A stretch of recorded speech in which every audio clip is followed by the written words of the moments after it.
voy a presentar a la invitada y en su cara le voy a decir por qué me gusta y por qué no me gusta. Creo que algunos de ustedes al menos me van a encontrar razón. Estamos aquí con Verónica Monroy Herrera, había escrito mal, lo dije su nombre en Twitter. Ella es la directora social, Verónica Social, directora social, que pase mejor antes que me siga equivocando con su título. Adelante, pasa. Permiso.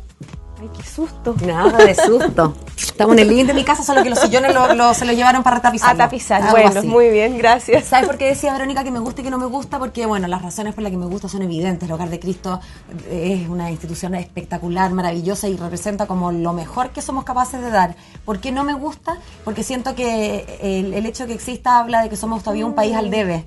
Siento que deberíamos estar dedicados a hacer fundaciones o corporaciones sin fines de lucro para otras cosas, como para cosas menos urgentes.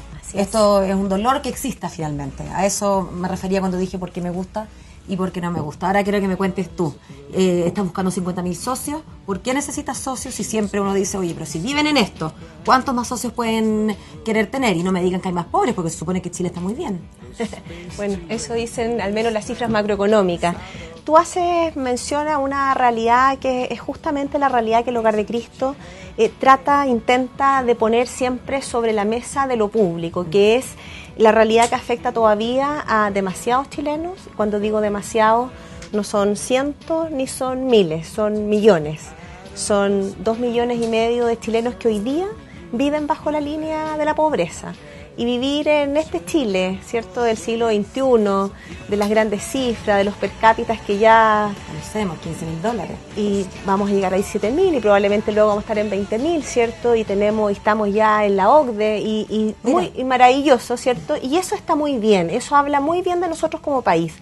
Si el tema es que no podemos dejar de mirar ese otro país que está no tan lejos de acá, en todas nuestras ciudades hay 2 países, hay 2 Chiles.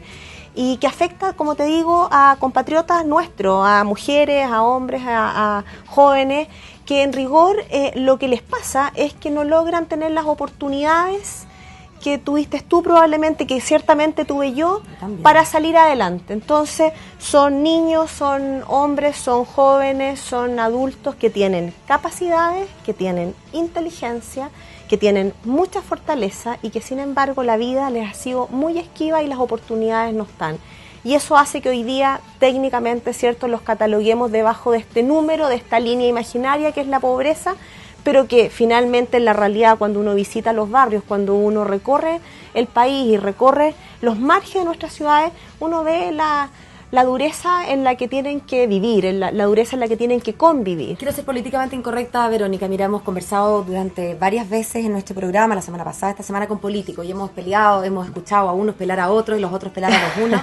Yo obviamente no me interesa hablar contigo de política contingente, menos en cámara, pero sí quiero tratar de entender qué pasa en nuestro país, donde gobiernos de la concertación, gobiernos de esto entiendo que algo que pasa por arriba de quienes estén en el gobierno, porque de hecho el Hogar de Cristo ha existido antes del gobierno de derecha y durante el gobierno de derecha, y va a seguir existiendo en el próximo gobierno, sea quien sea el que vaya a ocupar el sillón de presidente. ¿Qué está pasando a nivel de política pública? Que el Estado no se hace cargo de sus hijos, por así decirlo, y de invisibilizando a esta gente que finalmente tenga que ser gente como el Hogar de Cristo, que no son personas que tengan el fuerte brazo del Estado como recaudadores de impuestos. A ver, lo primero es reconocer que el país ha avanzado. O sea, el Padre Hurtado partió hace casi 70 años. Casi 70 años, la mitad del país, prácticamente el 60% del país, vivía en condiciones de pobreza y de miseria. O sea, hoy día ese no es Chile. Hace 20 años, prácticamente el 40% de la población, en la década del 90, 39, casi el 40% de la población, vivía en condiciones de pobreza. Hoy lo hace menos del 15, el 14,4% de acuerdo a la última CACEN, ¿cierto? Sí. Más allá de los cuestionamientos, lo que la cifra dice es que habría un 15%, un poco menos, ¿cierto?, de personas que viven en condición de pobreza. Ciertamente el país ha avanzado, uno no puede dejar de reconocer eso. El tema es que ha avanzado y ha tenido un desarrollo, y ha tenido un crecimiento que no ha permitido, no ha sido posible que sea para todos. Entonces, hoy día como los adolescentes que crecen como inorgánicamente y que como que los brazos les crecen antes que el cuerpo y chocan. Entonces, claro, en el adolescente podrá ser simpático, pero quizás un país que no crece de manera orgánica tiene estas taras. Es una buena metáfora. Hemos crecido de manera desigual. Y eso hace que hoy día hayan, como te digo, 2,5 millones de personas viviendo bajo la pobreza. y hayan más de 400.000 personas viviendo en extrema pobreza. ¿Qué significa estar en extrema pobreza en Chile? Significa vivir con menos de 32.000 pesos mensuales para todo el mes. Eso es vivir en extrema pobreza. O sea, con 1.000 pesos al día, para hacerla así como fácil. Y ese es el tope, ¿cierto? Y de eso hay más de 400.000 personas. 400.000 personas es una ciudad completa de nuestro país. Y 2,5 millones viven un poquito mejor, que viven, ¿cierto?, con menos de 64. Y el que vive con 66, técnicamente... Qué bruto que bienestar, no, que está fuera de esa línea. Exactamente. Entonces, hoy día tenemos que ser capaces de mirar esa realidad y de, junto con alegrarnos de todo lo que hemos crecido, de todo lo que nos hemos desarrollado, decir, esto no es posible. O sea, no es posible que entendamos el desarrollo, que entendamos el crecimiento, que entendamos el país con este nivel de inequidad y de desigualdad. Bueno. Y en esa además desigualdad y en esa inequidad, porque uno habla de la pobreza y mete un montón de elementos, ¿cierto? Un montón de conceptos. Lo que nosotros tratamos de hacer además permanentemente es ponerle cara a eso. ¿Qué significa ser pobre en Chile? ¿Quiénes son los que sufren de pobreza? ¿Qué significa que un niño, por ejemplo, no tenga acceso a educación? ¿Qué significa que una mamá no pueda trabajar porque es jefa de hogar, vive en una población, está al cuidado de sus hijos y está al cuidado de su padre adulto mayor y no puede trabajar? Y el padre no tiene... el adulto mayor no tiene los soportes ni los recursos, ¿cierto?, para poder resolver su vejez.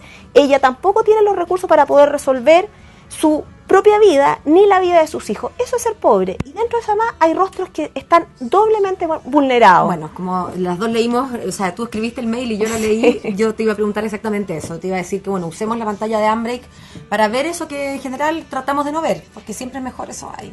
Meterlo bajo la alfombra. Son realidades duras. Son duras, pero no por no verlas dejan de existir, entonces hay que ser grande y valiente y mirarlas a la cara. Y hay que hacer un esfuerzo adicional por visibilizarlas, porque efectivamente como sociedad no nos gusta mirar. No nos gusta mirar la discapacidad mental.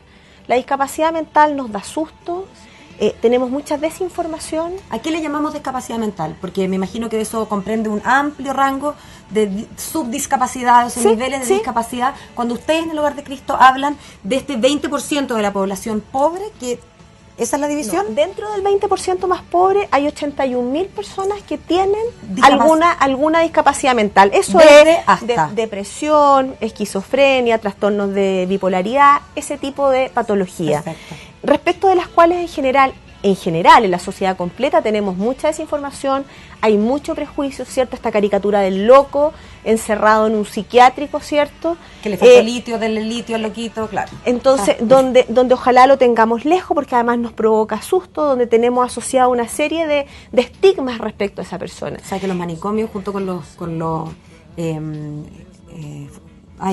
¿cómo se llama? Cementerios. Los cementerios y los manicomios en la construcción de las ciudades nuestras se hacían al otro lado, eran extramuros. Eso te habla un poco de cómo están construidas las sociedades desde el pensar, ¿no? Sí. Los locos y los muertos no pertenecen a nuestra sociedad. Ahora, probablemente es porque son realidades que no conocemos, y cuando uno no conoce, cuando uno no tiene contacto, cuando uno no ve, generalmente lo desconocido provoca temor, provoca desconfianza. De hecho, una de las cosas que nosotros hacemos permanentemente en el hogar, y lo hacemos en esta campaña, no es solamente hacerse socio, te invitamos a hacerte parte, te invitamos a conocer, te invitamos a hacer un doble clic en la historia de Carlos, por ejemplo, que está en la página web. Él es una persona que tiene discapacidad mental, y que trabaja y que tiene una vida familiar y que tiene una vida afectiva y que vive en una casa como la tuya, como la mía, y que tiene amigos y que tiene una discapacidad mental. Pero para él poder estar como está hoy día, inserto, incluido, viviendo una vida, comillas, normal, ha sido necesario, ¿cierto?, que existan una serie de soportes de apoyo que hay que tener la voluntad de ponerlos, hay que tener la decisión de hacerlo. Y eso es lo que hoy día no está en la sociedad, no está en la política pública, y claramente hay una presencia también muy escasa, incluso en el sector de las fundaciones. Yo me atrevería a decir que en el mundo de la... Ahí está Carlos. ¿Carlos el de la izquierda? Carlos el de la izquierda.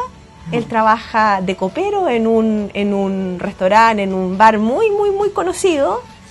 Y la verdad es que cuando uno conoce, y ahí dice, conoce más de mi historia, es el sentido permanente del hogar de salir en los medios y particularmente esta campaña. Es ponerle carne finalmente, o sea, ponerle identidad, ponerle realidad a esta cifra.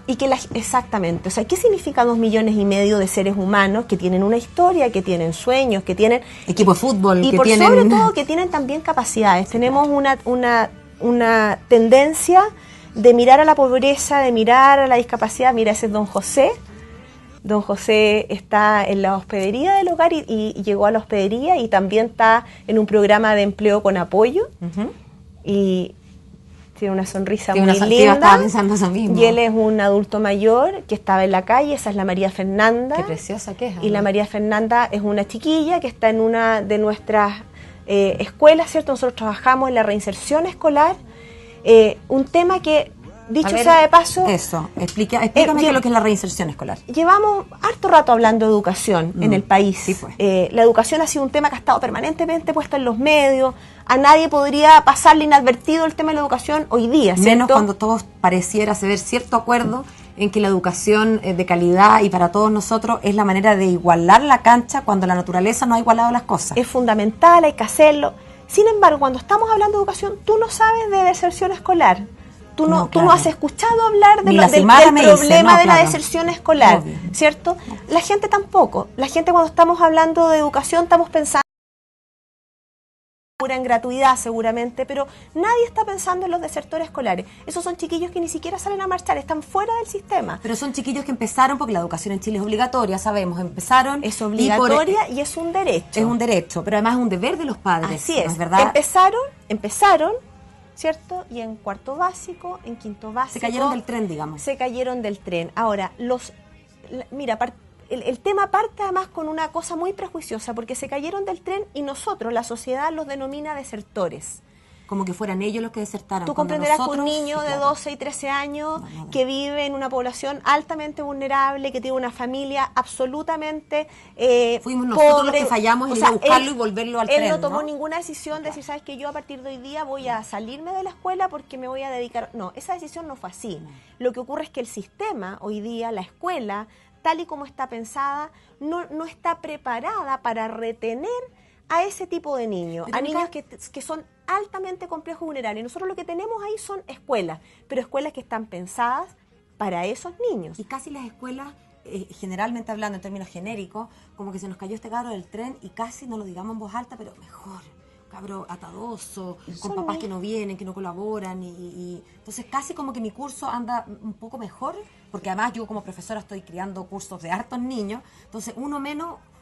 un poco, ¿no? Bueno, y además estamos en un sistema, claro, donde además la medición, lo que estamos entendiendo por una buena escuela en general, está altamente relacionado con el tema de los resultados académicos, y hay que también recordarse que la escuela no solo es un espacio de aprendizaje, por cierto es un espacio de aprendizaje, seguramente es el espacio de aprendizaje por definición que tiene una sociedad, pero no solo de contenidos, no solo de información, es también de habilidades sociales, es también de cómo yo me inserto y me relaciono con el mundo, es también de lo que aprendo respecto de lo que quiero ser después, de los proyectos de vida. Y estos niños, Verónica, son niños que se cayeron del sistema, como dijimos, en tercero básico, en cuarto, en quinto. ¿Y a qué están dedicados? Están dedicados a trabajar o a mendigar junto con sus padres, están dedicados a delinquir, si es que se puede hablar de delinquir cuando son tan chiquititos, están en eso.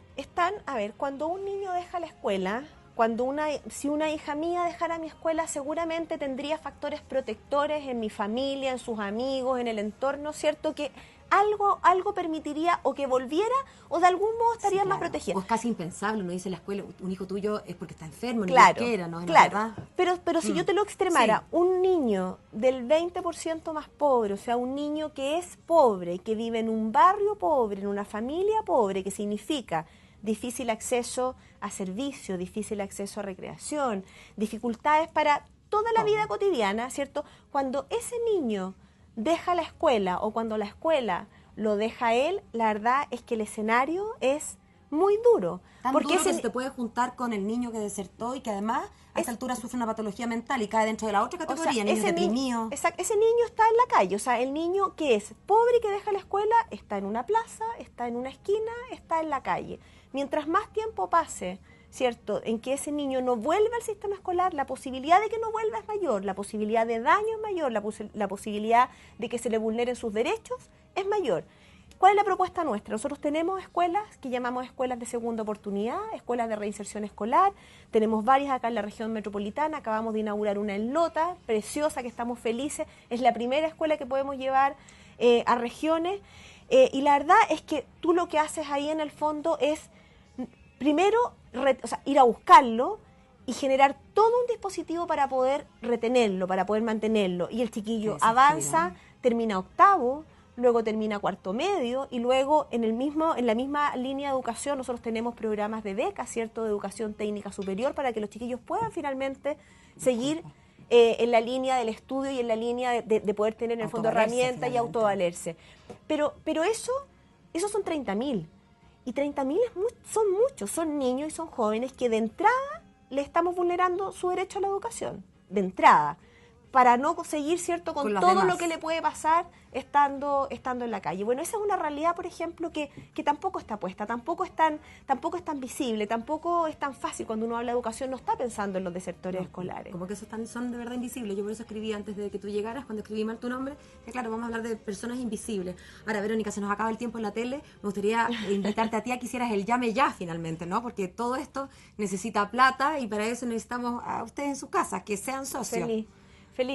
La razón del Hogar de Cristo, la razón de existir de esta institución es poder mejorar en algo las oportunidades que tienen estas personas, que como te digo, son niños en jardines infantiles, son escuelas, son casas para mujeres que sufren violencia intrafamiliar, son centros de rehabilitación para personas que tienen consumo problemático de alcohol, programas de discapacidad.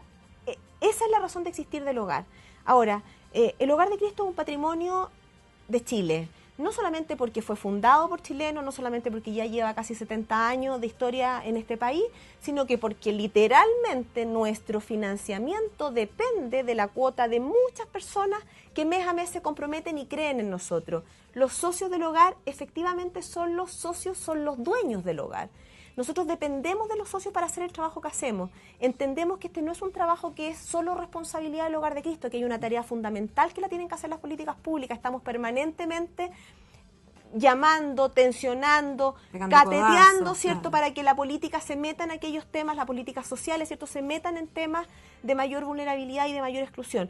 Pero mientras eso no ocurra, ¿qué hacemos? No podemos no hacer nada. O sea, además que lo que hay también en el mundo, bajo esa línea hay un mundo de capacidades. Hay un mundo de capacidades. Carlos, la María Fernández o José están llenos de capacidades. Si la única diferencia entre ellos y nosotros que ellos es que nosotros hemos podido actualizarlas. Nosotros tuvimos oportunidades que ellos no tuvieron. Esa es la pega del hogar y para eso es el llamado. Me vas a dar el teléfono y la página web, pero no todavía. Primero quiero que me contestes una entrevista, una encuesta que no tiene nada que ver con esto, tiene todo que ver con ser chilena y convivir en Chile. Vale. A verla. De todas las entidades cuestionadas este último tiempo, no tengo que explicarte a ti de qué se trata, ¿cuál es la que más deploras? El INE, porque sus errores afectan directamente el bolsillo de todos los chilenos. El CERVEL, porque cumple un rol fundamental en las elecciones y entonces su mal funcionamiento mina la democracia.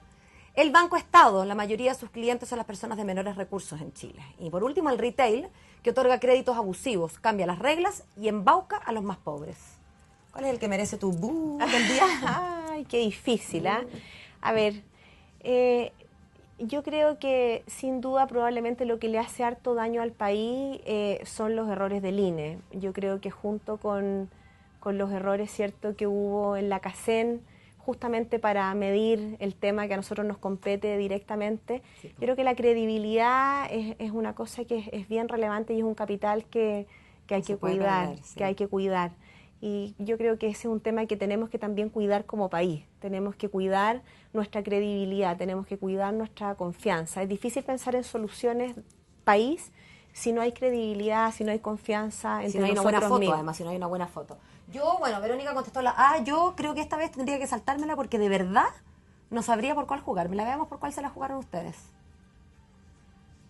A ver, Verónica está con el 21%, casi el 22% que efectivamente el INE es el que se ganó el abucheo de la semana.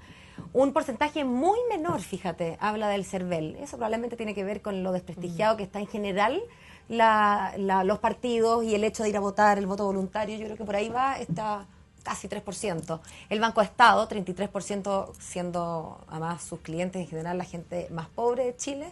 y la mayoría, pero tampoco tan amplio, un 43% el retail. Todo el mundo enojado con el retail y todos vivimos en los malls. En fin, así somos a veces contradictorios. Y Verónica, quiero que me des la página web ahora y el teléfono ahora. www.hogardecristo.cl. O sea, el que se olvida es porque quiso. Muy sencillo, en 2 minutos está listo. Y 600-570-8000. 600-570-8000. De verdad que es muy, muy fluido, muy, muy rápido. Ya, hogardecristo.cl. Ya esa cámara, Verónica, invítanos a ver tu comercial. ¡Ay, qué maravilla! Los invito a ver nuestro spot, nuestro comercial. Corre video.